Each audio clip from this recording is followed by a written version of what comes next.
For thousands of years, every morning and evening, Jewish people have prayed these well-known words as a way of expressing their devotion to God. They're called the Shema. Hear, O Israel, the Lord is our God, the Lord is one. And as for you, you shall love the Lord your God with all of your heart, with all of your soul, and with all of your strength. Now, the first word of the Shema is hear or listen, which in Hebrew is pronounced Shema. That's where the prayer gets its name. Now, Shema is a really common word in the Hebrew Bible, and it's obvious why. Hearing is a very universal activity. It's usually connected with the ear, as in Proverbs chapter 20, ears that shema and eyes that see, the Lord has made them both. Now that seems basic enough, but if you look at the other ways that Hebrew authors can use the word Shema, they use it to mean more than just let sound waves enter your ear. In Hebrew, Shema can also mean pay attention to or focus on. So when Leah, who wasn't loved by her husband Jacob, she has a son, and she names him Simon, or in Hebrew, Shim'on, because, she says, the Lord has sham'ad, that I am unloved. So Shema means to hear and to pay attention to, and even more. It can also mean responding to what you hear. This is why so many of the cries for help in the book of Psalms begin with a call that God listen. Psalm 27, verse 7, Shema my voice when I call, O Lord. Be merciful, answer me.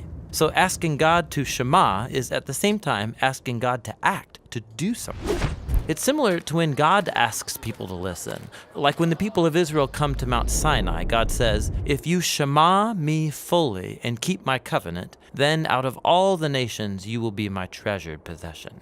Now there's a couple interesting things about this verse in Exodus. In Hebrew, the word shema is repeated twice in this sentence to give it emphasis. If you shema, meaning listen closely. But also notice that from God's point of view, listening is basically the same as keeping the covenant. So when God asks the people to shema, what he means is that they listen and obey. And that's the last fascinating thing about Shema. In ancient Hebrew, there is no separate word for obey, meaning to carry out the wishes of someone who knows better than you or is in authority over you. So in the Bible, if you want to say, I will listen and do what you say, you use the single word, Shema. In Hebrew, listening and doing are two sides of the same coin. This is why later in Israel's history, when the people were breaking their covenant promises to God, the Hebrew prophets would say things like, they have ears, but they're not listening.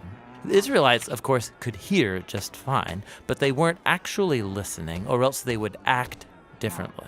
And so in the end, listening in the Bible is about giving respect to the one speaking to you and doing what they say. Real listening takes effort and action, and that's the Hebrew word Shema.